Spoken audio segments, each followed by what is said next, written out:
So there I am, sitting in the parking lot, feeling like death warmed over, and I text Elena the news. You know what this woman says to me? Not, "Oh, babe, are you okay?" or "What can I bring you?" Nah, she hits me with, "If you're sick, stay home. Don't ruin my vacation to Bali." I sat there staring at my phone like it just told me Santa wasn't real. She wasn't worried, she was annoyed. Then she goes on about how she'd already picked her outfits, booked spa treatments, and told everyone she was going. The kicker, she said I always get sick at inconvenient times. That bit properly wound me up, because it's complete bollocks. I'm literally never sick. But in that moment, I realised something. I wasn't her partner, I was a bloody inconvenience. Look, I'm not the type of bloke who makes knee-jerk decisions when emotions are running hot. Name's Mark, 32, operations manager with a logistics firm in San Diego. My life's pretty bloody straightforward. Gym at stupid o'clock, work me arse off, then chill at home. No drama, no chaos, just vibes and structure, yeah? My girlfriend Alina? She's 29. We'd been together nearly 3 years, splitting bills and planning trips like proper adults. And mate, she'd been banging on about this Bali holiday for months. 2 weeks of beaches, spas, and Instagram-worthy sunsets. We were supposed to leave in 5 days. Then I got sick. Nothing insane, just your standard viral bollocks. Fever, body aches, the works. Dragged myself to urgent care, and the doc basically said, "Mate, you need rest, and you definitely shouldn't be getting on a long-haul flight right now." So there I am, sitting in the parking lot, feeling like death warmed over, and I text Alina the news. You know what this woman says to me? Not, "Oh, baby, you okay?" or "What can I bring you?" Nah, she hits me with, "If you're sick, stay home. Don't ruin my vacation to Bali." I sat there staring at my phone like it just told me Santa wasn't real. She wasn't worried, she was annoyed. Then she goes on about how she'd already picked her outfits, booked spa treatments, and told everyone she was going. The kicker? She said I always get sick at inconvenient times.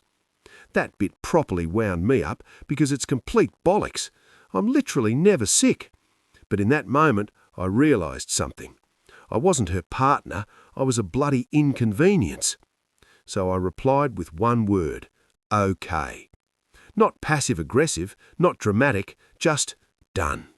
That single word was me clocking out of a relationship where I'd apparently been an NPC this whole time. Now here's where it gets spicy. Alina was on my credit cards, not because I'm some controlling tosser, but because we travelled together constantly and it made logistics easier. Flights, hotels, fancy dinners, all of it. We'd talked about it. Everything was documented and above board. After sending that text, I sat on my couch, still in my work clothes, and thought about what staying home actually meant. Not emotionally, logistically. And that's when the gears started turning. I want to be crystal clear about the cards before anyone gets their knickers in a twist. Alina had a decent job and made okay money, but I covered most shared expenses because I earned more, and honestly it just made life simpler. We'd settle up monthly. The system worked because trust existed. Or so I thought. After I sent that okay, I opened my banking app. Didn't do it out of rage, did it the same way you'd cancel a Netflix subscription you don't use anymore. Calm, methodical, zero emotion. I froze the card she had access to. Not cancelled, not disputed, just frozen. A reversible action that protected me from funding a holiday I was apparently too sick to deserve. Then I got properly efficient. Emailed the airline and hotel. Removed myself from the itinerary. Requested credits where possible. The Bali resort, refundable within 48 hours. That money went straight back into my account. The spa packages weren't refundable, but they were booked under my name. Cancelled those too. I didn't tell Alina I was doing any of this. This wasn't about teaching lessons or being petty. I was simply separating my finances from someone who just told me my health was an inconvenience to her good time. About an hour after I froze everything, my phone started going absolutely mental. Missed call from Alina, then another, then a text, "Why isn't my card working at the boutique?" Then another, "This isn't funny, Mark." Then, and this is where it gets proper entertaining, a call from an unknown number. I didn't answer. Instead, I muted my phone and had the best kip I'd had in 2 days. No joke, I slept like a baby for the first time since getting ill. When I woke up, 7 missed calls and a voicemail that went from confusion to full-blown rage in under 30 seconds. She said I was sabotaging her, called me controlling, said I was ruining everything over a cold.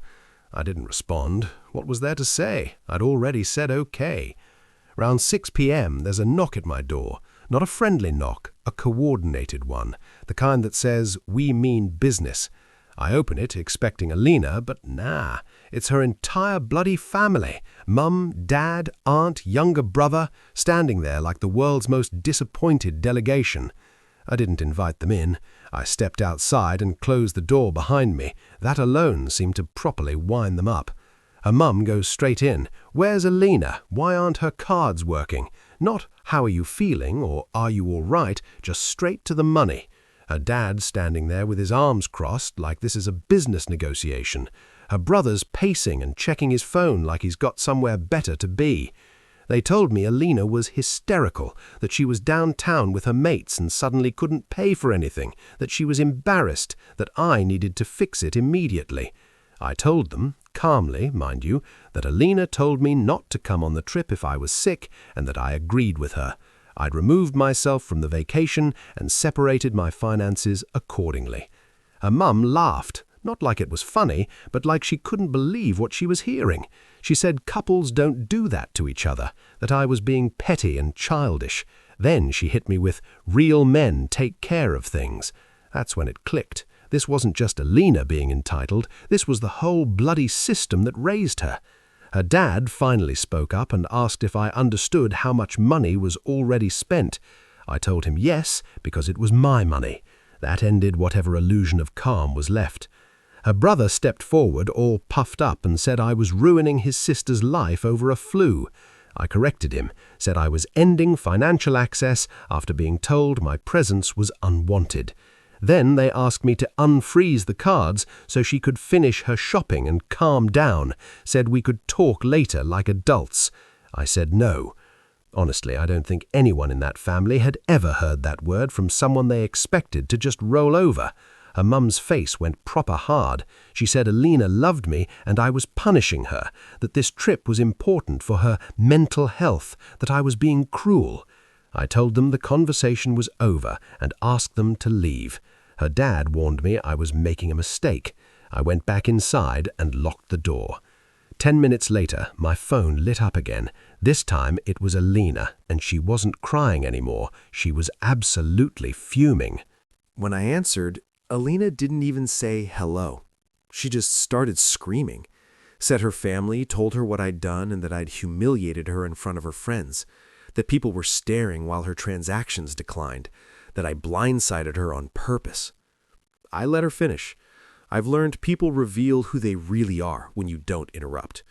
When she finally stopped to breathe, I told her I did exactly what she asked. She told me not to go, so I didn't. She told me not to ruin her vacation, so I removed myself completely. She goes, "That's not what I meant." And there it is, yeah? That sentence mattered more than anything else she'd said. She explained, and I'm not making this up, that obviously I was still supposed to pay, that couples support each other, that she needed this trip and I was being dramatic over a fever, said I could rest at home and still be a good boyfriend. The audacity was honestly impressive. I asked her one question. If the roles were reversed, would you have stayed home with me? Long pause. Then, "That's not fair." That was my answer. After that, she started bargaining. "Just unfreeze the cards for the weekend. We'll talk when I get back. My parents are furious and you're making enemies you don't need." I told her calmly that the relationship was paused until further notice and my finances were no longer shared, that I needed space and rest. She laughed, not kindly, said I was bluffing and that I always cool down, that I needed to stop trying to control her. I told her I wasn't controlling anything. I was opting out. Then she said something that flipped a switch I didn't even know was still there. She said if I didn't fix this immediately, she'd tell everyone what kind of man I really was. I said, okay, and hung up. Dark humor moment? Threatening to expose me for what exactly? Being sick? Not funding her holiday after she told me to stay home? The logic wasn't logicking, mate. An hour later, the doorbell rings again. This time it's just Alina. And she's brought luggage. I didn't open the door right away. Looked through the peephole and saw the suitcase first. Big hard-shell carry-on in the tote bag she always used for trips. She's standing there with her arms crossed, jaw tight, already rehearsing whatever version of reality she planned to force on me. I opened the door but stayed in the frame. She walked right past me without asking, rolling the suitcase inside like she was checking into a hotel. We need to talk like adults. Making scenes is unnecessary. She told me she'd told her parents she'd handle it. I asked her to take her bag back outside. She stared at me like I'd just spoken Mandarin. Then she said she was staying with me tonight because she needed stability, and I owed her that after what I'd put her through. I told her no. Short, clean, final. She immediately accused me of being heartless, said I knew she hated being alone when stressed, that I was escalating on purpose. Said if I loved her, I wouldn't do this right before a big trip. I reminded her I wasn't going on the trip. She snapped that that was my choice, and I couldn't punish her for it. I told her this wasn't punishment, this was alignment. I was aligning my actions with how she'd just shown me she saw me. What's that supposed to mean? So I told her. I told Alina that when I said I was sick, she saw an obstacle, not a partner. That when she said, "Don't ruin my vacation," what she really meant was, "My comfort matters more than your health." I told her I listened the first time and believed her. Then I went further. Told her I wouldn't be funding a lifestyle where I was optional, but my wallet was mandatory. That her family showing up at my door to pressure me proved this was bigger than one argument. Her expression changed. Less anger, more calculation. She said we were just stressed, that Bali would fix everything, that we shouldn't throw away 3 years over one bad sentence. I told her it wasn't one sentence, it was clarity. I opened the door and asked her to leave. She didn't move, so I picked up her suitcase myself and rolled it back outside. That's when she started crying, loud, performative sobbing, the kind that makes neighbors peek through curtains. And yeah, they noticed. Once she had an audience, Alina changed tactics instantly. The crying stopped like someone flipped a switch. She wiped her face, squared her shoulders, and lowered her voice to this fake reasonable tone. "We don't need an audience. Can we talk inside like adults?" I told her no, again, and closed the door. I leaned against it for a second because my hands were shaking, not from fear, from adrenaline. Ending something cleanly takes more energy than dragging it out, yeah? She knocked once more, softer this time, then left. I watched through the window as she stood on the sidewalk scrolling her phone, then ordered an Uber. She didn't look back. I thought that was the end of it. Spoiler alert, it bloody wasn't. That night, my phone went off like bonfire night. Texts from her friends asking what happened. Message from her cousin saying I'd embarrassed Alina publicly. Her mom left another voicemail about how she raised her daughter better than this, and I was throwing away something good. I didn't respond to any of it. What I did do was send myself an email, documented everything. Dates, messages, exact wording about the vacation, attached screenshots, archived it. I've learned that memory gets rewritten fast when emotions cool and people start spinning stories. Next morning, I woke up feeling physically better, but emotionally detached. Not in a bad way, just quiet, calm. No panic, no regret. At noon, Alina texted from the airport. "If you unfreeze the cards right now, we can pretend none of this happened. I'll forgive you for overreacting."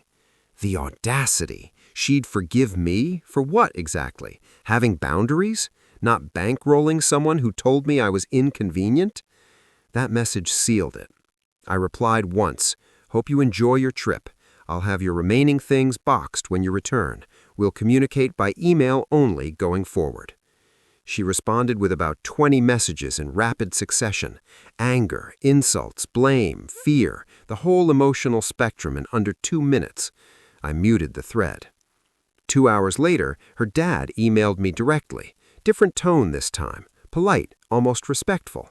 Asked if we could talk man to man when they got back. I didn't answer. By then, I understood something important. This wasn't a misunderstanding that needed resolving. This was a boundary being tested, and I'd already given my answer. Elena left for Bali without access to my money, and that fact followed her the entire way.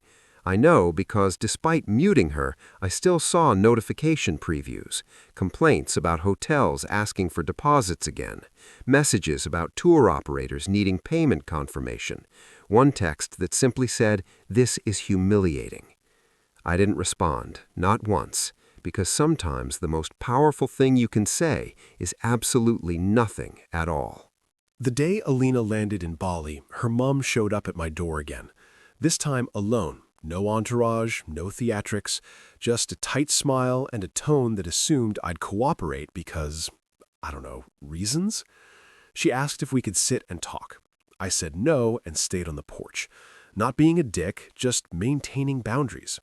She told me Alina was having a terrible time, that this trip was supposed to be healing and instead it was stressful, that I should fix this before it permanently damaged the relationship. I told her calmly that the relationship was already over, that it ended the moment Alina told me my health was less important than her holiday. Her mum hit me with, "Relationships require sacrifice." I said sacrifice is mutual. What Alina wanted was entitlement. She asked what I wanted: apology, space, time. I told her I wanted nothing, that I'd already detached financially and emotionally, that there was no negotiation left. That's when she revealed the real concern. Said Alina had been telling people I was abusive, controlling, that I froze her cards to punish her. I told her that's exactly why I documented everything, that if those accusations went public, I'd respond with facts, quietly, thoroughly. She stared at me for a long time, recalculating, then left without another word. 2 days later, a mutual friend sent me screenshots. Alina had posted vague Instagram stories about betrayal and narcissists and men who abandon women when they need them most. Comments poured in, supportive, angry, performative, the usual social media pile-on. I did nothing. Didn't respond, didn't defend myself, didn't engage. Just screenshotted everything and added it to my folder. Then, something unexpected happened. Alina's aunt reached out privately. Apologized, said Alina had always been like this and the family enabled it, said I did the right thing even if no one would say it publicly. That message mattered more than I expected. It meant I wasn't going mental, that someone else saw what I saw. When Alina returned from Bali, a week early, mind you, she emailed asking when she could get her things. I replied with a pickup window and an itemized list. No emotion, no commentary. Just logistics, because by then, that's all she was entitled to. She came on a Saturday morning. I chose the time deliberately. Broad daylight, neighbors awake, no ambiguity. I'd boxed everything neatly and labeled it: clothes, shoes, toiletries, miscellaneous. Nothing broken, nothing hidden. Even printed an inventory list and taped it to the biggest box. She arrived 10 minutes early. Her brother was with her but stayed in the car. Alina looked different. Tired in a way makeup couldn't cover. Tan from Bali, but not relaxed. She tried to smile when she saw me. Hi, like we were meeting for coffee. I didn't mirror it. Handed her the inventory. She asked if we could talk before taking the boxes. I said no. This is cold, Mark. 3 years deserves more than curbside logistics. I told her 3 years deserved respect, which is why I wasn't arguing, humiliating her, or dragging this out. Clean endings are kinder than messy ones. She tried one last angle, said she'd told everyone what really happened, and people were on her side, that I'd regret being stubborn. I said maybe, but I wouldn't regret being clear. She asked if there was any chance we could fix things after some time apart. I told her no, and that asking again wouldn't change the answer. That's when she got angry, said I was punishing her for being honest, that all couples say things they don't mean. that I was acting superior. I told her I believed her. I believed she meant exactly what she said. That was the problem. She stopped talking. Her brother came out to load the boxes, avoided eye contact. Before they left, Alina said, "I hope you get help," and slammed the trunk. I stood there until they drove away, then went inside, sat on the couch, and felt nothing dramatic, just relief. That night, I canceled the shared cloud album from our trips. Not angrily, just methodically. One less shared space, one less connection. The next morning, I woke up without that knot in my chest for the first time in months. That's when I realized this was never about Bali. It was about respect, or the complete lack of it. A few weeks passed without contact. No texts, no emails, no accidental run-ins. The silence was clean and uninterrupted, which told me everything. When someone truly thinks they were wrong, they reach out carefully, yeah? When they think they just lost leverage, they wait. Then the narrative shifted. A coworker pulled me aside one afternoon and asked, carefully, if everything was okay with my personal life. Said he'd seen something online and wanted to make sure I was all right. He wouldn't show me directly, but I didn't need him to. That night, a friend sent screenshots. Alina had posted a long story about emotional abandonment, about being financially controlled, about being left when she needed support most. She never used my name, but the details were specific enough for anyone who knew us. I felt a flicker of anger. Just one. It passed quickly.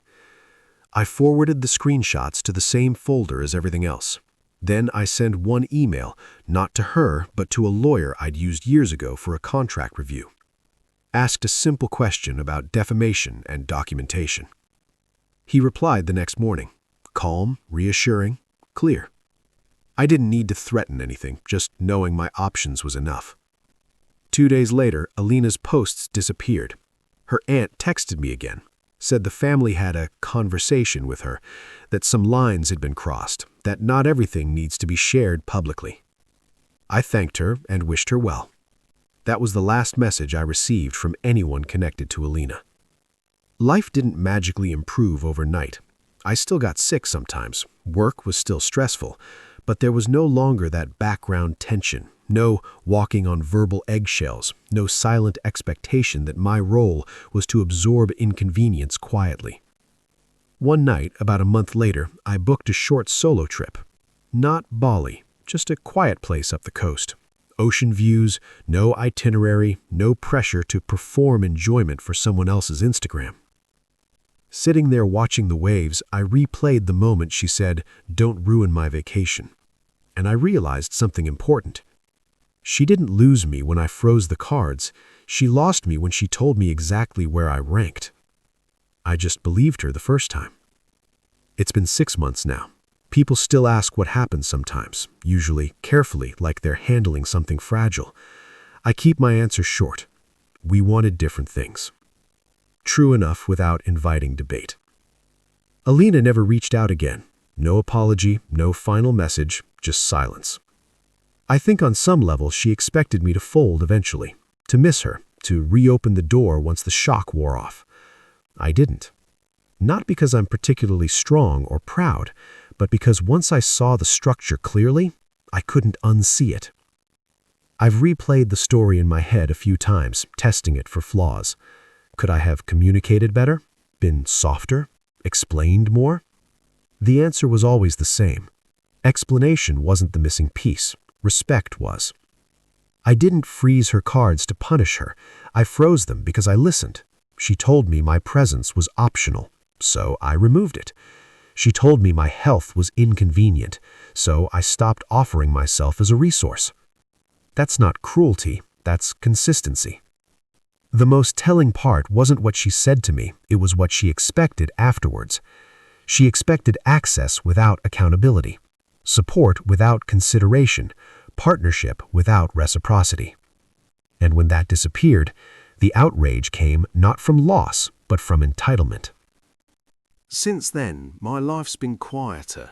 No family showing up unannounced, no guilt framed as love, No conversations where I have to translate basic decency into something palatable for someone else's ego. I date now, slowly, with better filters and firmer boundaries, and I pay attention to how people react when things don't go their way.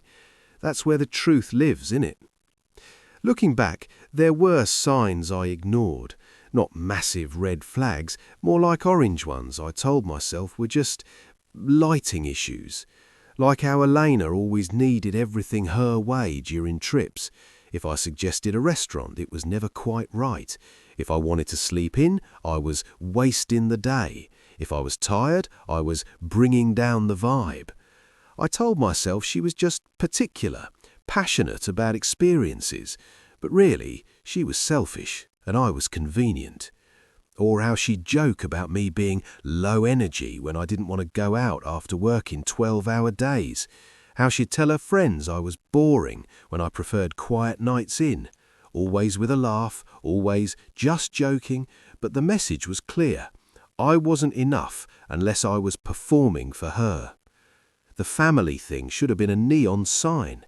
Her mum constantly commented on how I should do more for Elena. Her dad always had opinions about my career choices, like I wasn't ambitious enough. Her brother treated me like I was lucky to be there. And Elena?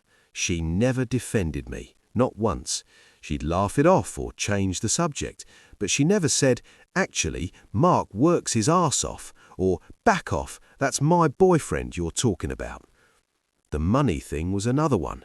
We split expenses fairly, but somehow I always ended up covering more. "I'll get you back" became "you make more anyway," became "it's not a big deal," became an expectation.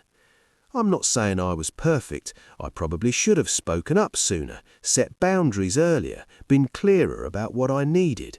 But here's the thing. In a healthy relationship, you shouldn't have to fight for basic respect. The Barley situation didn't create the problem, it just revealed it. When I got sick, her true priorities became crystal clear, and I'm actually grateful for that, as twisted as it sounds. Better to see someone's real character before marriage, kids, joint mortgages, all the things that make leaving exponentially harder. That "don't ruin my vacation" text, that was her doing me a favour. She showed me exactly who she was in a moment of inconvenience. And I did what too many people don't, I believed her. People ask if I regret how I handled it, if I should have talked more, tried harder, given her another chance. Nah, I gave her 3 years of chances, 3 years of the benefit of the doubt, 3 years of making excuses for behaviour that should have been a deal breaker. The card freezing wasn't impulsive or petty, it was the most rational decision I could have made. She told me not to come, I didn't come. She told me to stay home, so I protected myself financially from a trip I was explicitly uninvited from. Everything that happened after, the family showing up, the manipulation, the public smearing, that just confirmed I made the right call. Some people called me cold, said I should have been more understanding, more forgiving. But understanding what exactly? Understanding that my health didn't matter? That I existed to fund her lifestyle? That love means absorbing disrespect quietly? Pass. The hardest part wasn't the breakup itself, it was watching people defend her. Watching mutual friends choose sides based on who told the better story, not who told the truth. But the real ones? They knew. They saw how she treated me. They just hadn't said anything because, well, it's awkward to tell your mate his girlfriend's a nightmare. After we split, 3 different friends admitted they'd never liked her, that they thought she was using me, that they were glad I finally saw it. Would have been nice to hear that before, but I get it. Nobody wants to be that person. Getting back into dating after Alina was interesting.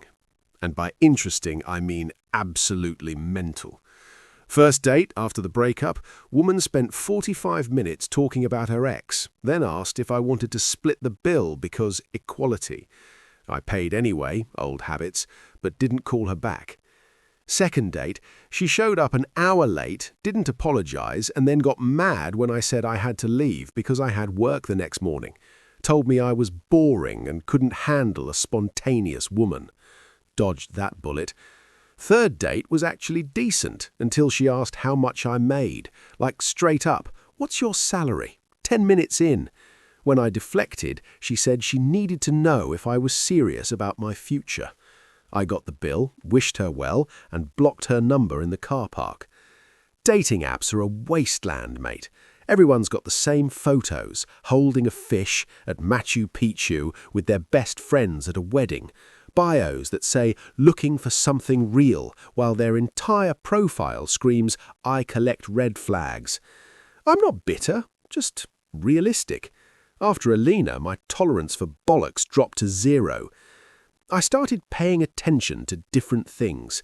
How women treated service staff, how they talked about their exes, how they reacted when I said no to something.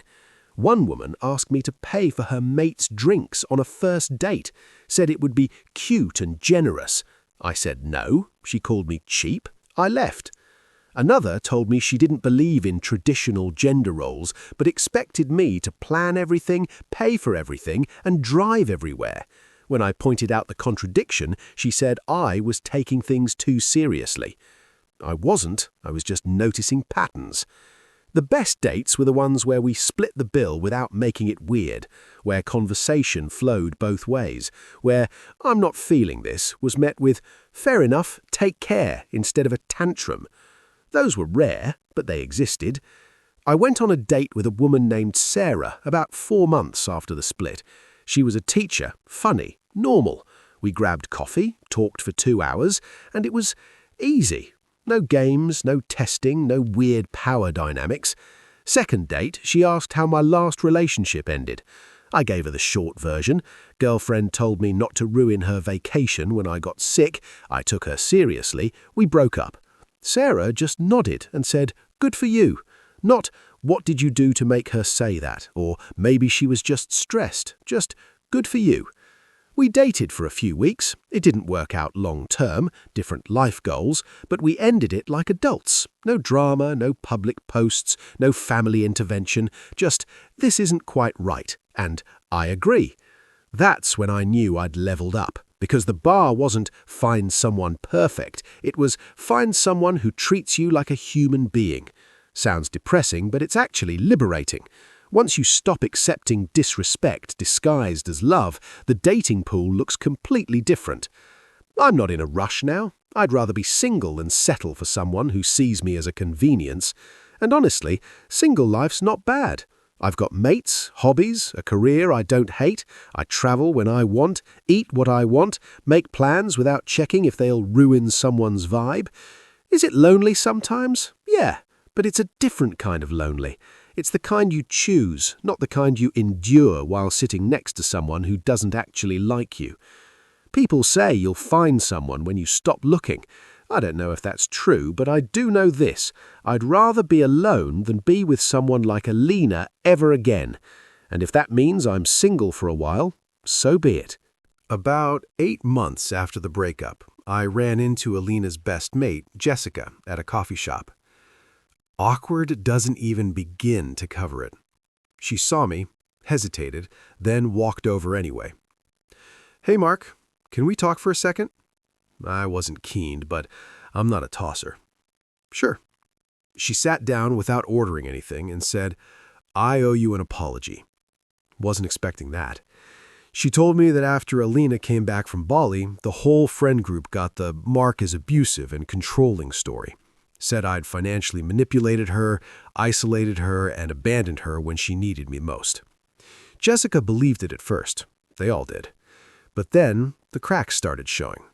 Alina started dating someone new almost immediately, some bloke with money who took her on expensive trips.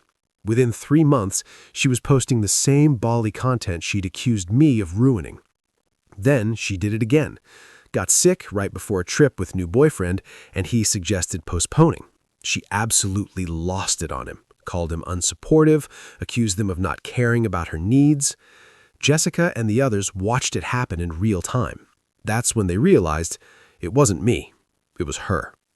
"She's doing the exact same things she accused you of doing," Jessica said. and we all feel like idiots for believing her version. I didn't gloat, didn't say, "I told you so," just said, "Thanks for telling me." She asked if I was angry. I told her no, that I understood why they believed Alina. She told a good story, and people want to believe their friends. Jessica said Alina had burned through 2 relationships since me, both ending the same way. She hasn't changed at all. If anything, she's worse. I wasn't surprised. People don't change unless they think they need to. And Alina, she still thought she was the victim. That conversation was closure I didn't know I needed, not because I doubted myself, but because it confirmed that walking away was the right move. A month later, I got a message from Alina's brother, just, "You were right about everything. Sorry for showing up at your door." I didn't respond. What was there to say? The weirdest part, Alina's mom tried to friend request me on Facebook. I declined. 2 weeks later, she sent a message through a mutual acquaintance asking if I'd consider talking to Alina because she's struggling. I said no, politely but firmly. Her struggles weren't my responsibility anymore. People think closure comes from confrontation, from having the final word, from making the other person understand what they did wrong. But real closure is simpler. It's just moving on. I don't think about Alina much anymore. When I do, it's not with anger or regret, just mild disbelief that I put up with it for so long. Friends ask if I'd ever take her back if she apologized. Absolutely not. Even if she had a genuine change of heart, which I doubt, we're fundamentally incompatible. She needs someone who'll fund her lifestyle and absorb her moods without complaint. I need someone who sees me as a partner, not a resource. Those 2 things can't coexist. The funniest bit, about a year after we split, I was at a work event and met someone. She was smart, kind, had her own career, and didn't need me to fund her existence. We've been seeing each other for a few months now, and it's easy. Not easy like boring, easy like healthy, like we're 2 adults who respect each other. She knows the Alina story. I told her early on because I wanted to be transparent about where my boundaries come from. Her response? Sounds like you handled it perfectly.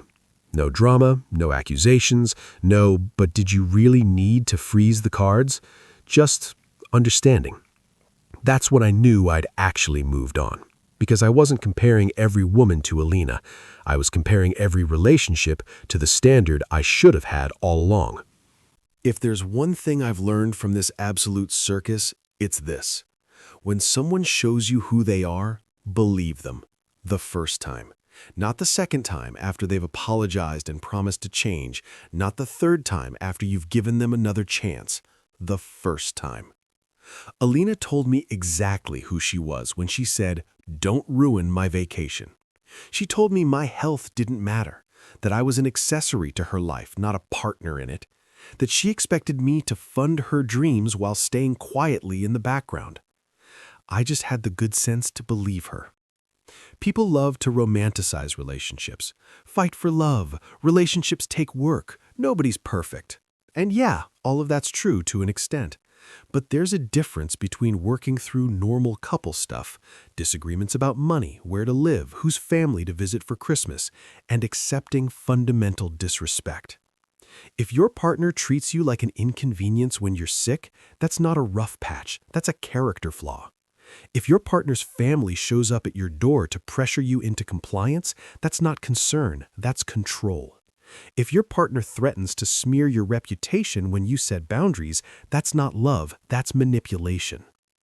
I'm not saying I'm perfect. I probably could have communicated better earlier in the relationship, could have set boundaries before things got to crisis point, could have walked away sooner. But I did walk away. That's what matters. The advice I'd give to anyone in a similar situation, trust your gut. If something feels off, it probably is. If you're constantly making excuses for someone's behavior, you're probably being treated poorly.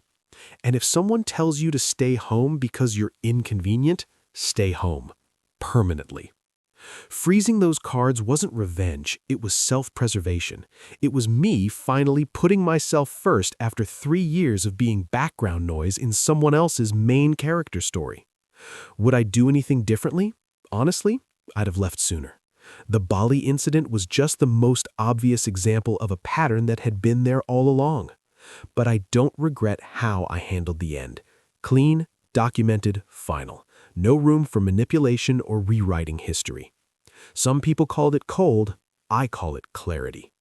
Life's too short to spend it with someone who sees you as a supporting character in their drama. Too short to fund someone else's dreams while yours collect dust. Too short to accept breadcrumbs and call it love. I'm 33 now. Single, healthy, drama-free. I've got a job I don't hate, friends who actually give a toss, and enough self-respect to walk away from situations that don't serve me. Is my life perfect? Nah, but it's mine.